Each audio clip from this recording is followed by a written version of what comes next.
Next on the agenda, we have Zuheir Altamimi, who will give us some words, welcoming words on behalf of the governing board. Zuheir, the floor is all yours. Thank you, Mira. And I want to take this opportunity to thank you personally for organizing these many workshops. They are not only interesting, but also insightful, especially this second stop about infrastructure. So many thanks for the Central Bureau putting my hat as member of the governing board. And I want to welcome all the participants. So good morning for Australia, good evening for Europe, and good afternoon for America. I am happy to be with you tonight, just to give you some few words on behalf, not only the governing board of IGS to welcome you all, but on behalf of the International Association of Geodesy. And if you allow me, I want to share my screen just to show you a couple of slides that are, I think, important.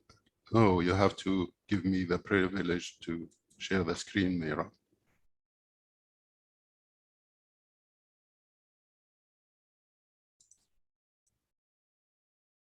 Mira? Yes, Zuheir, okay. You should be able to share your screen now. Thank you very much.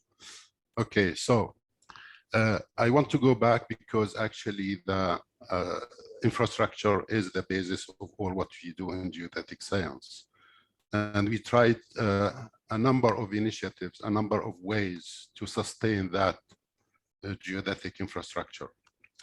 If we go back to July 2003, the formal integration of what we called at that time the IGS, the Integrated Global Geodetic Observing System within the IAG structure.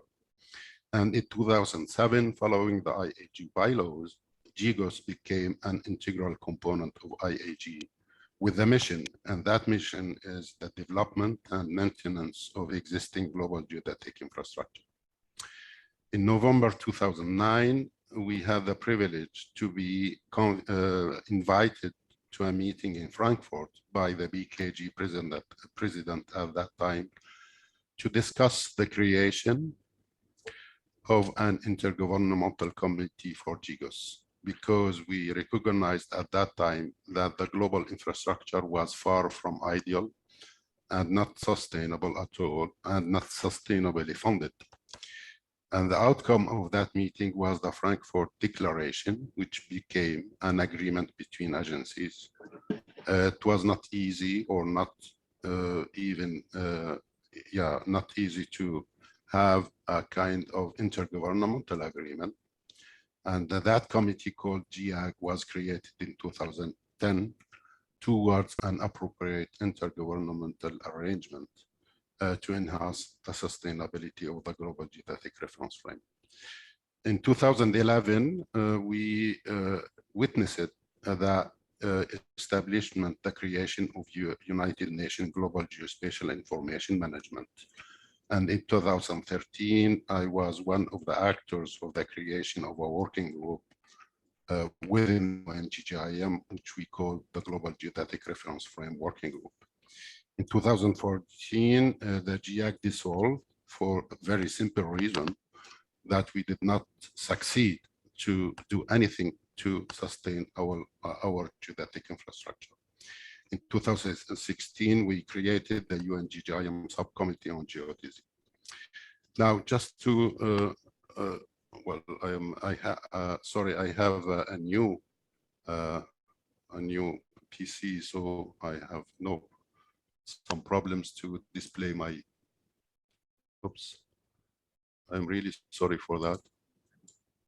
Oops, okay. Okay, just to remind you that sustaining the geodetic infrastructure was really the work of IAG since the beginning, because everything we do in geodetic science relies on the geodetic infrastructure. We have to keep in mind that the IAG is not the owner of the geodetic infrastructure. we rely on the investment of national mapping agencies, space agencies, universities, and research groups. But we have also to always remind all the participants to the geodetic activities that open data is also critical to advanced science. The work of the subcommittee on geodesy of the UNGGIM is not a threat. It is an opportunity because, as I mentioned just before, we have no way to sustain the geodetic infrastructure that is important for what we do in geodesy.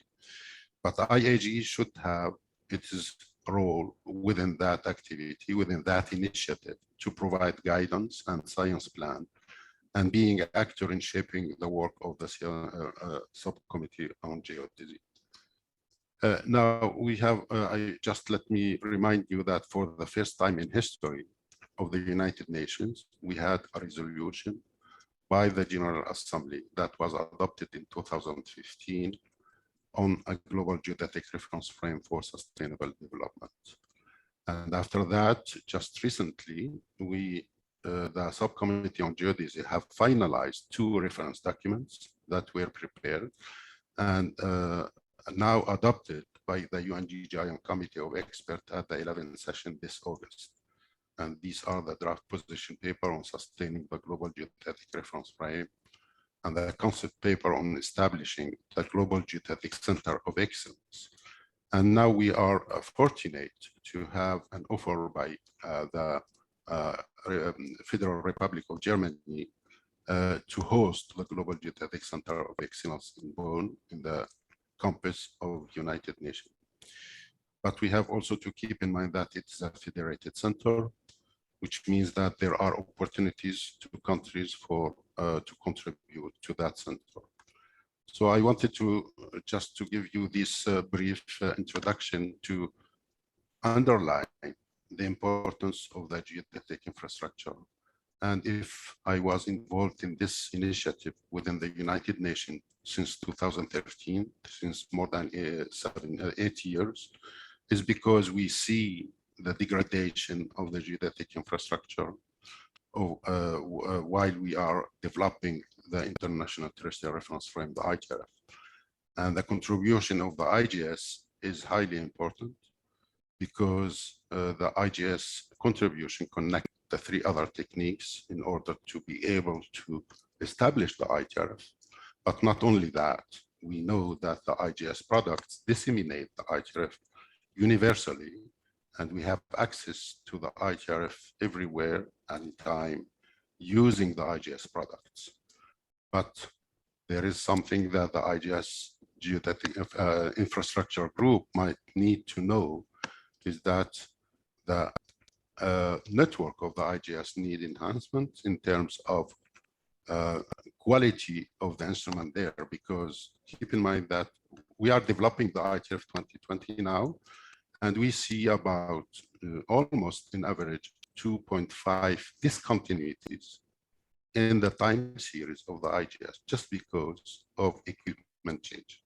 I know it is a big challenge for the IGS to tackle that problem, but we need to keep going in terms of improving the IGS network, because that network is fundamental for the ITRF as the other 3 techniques. And I think I will stop here. Over to you, Mira. Thank you for inviting me to attend that second stop of the IGS tour. Thank you. Thank you very much, Zuheir, for your words. We're going to ask or have the opportunity to ask questions. Would you be able to provide a more detailed explanation on degraded geodetic infrastructure? What does this entail? For example, equipment, data processing, strategies? Okay, the question for me, actually, it is not only the IGS network, it's also the 3 other techniques that we use in the ITRF. We see degradation in terms of equipment, actually, which are now aging. I mean, these are old instruments and they need to be replaced by new technology, etc., in order to make sure that we have the best technology in order to ensure the accuracy of the ITARF. I mentioned also that within the IGS, there are some weaknesses in terms of when you change the antenna, when you change the receiver, you have a jump in your time series. And sometimes, and Paul Obichung, I think he is attending this meeting, can tell you that we sometimes see a change in the velocity. So how to deal with that, how to improve that situation? I know it is a tough task, it is hard, but there are actually deficiencies in the 4 techniques that we use to form the ITARF. It is really not easy now to show you all more evidence for that. I have slides, but it is not, I am not part of the speakers tonight, but maybe next time at some point I will share these illustrations of the network degradation in another event. I don't know when and where. Thank you.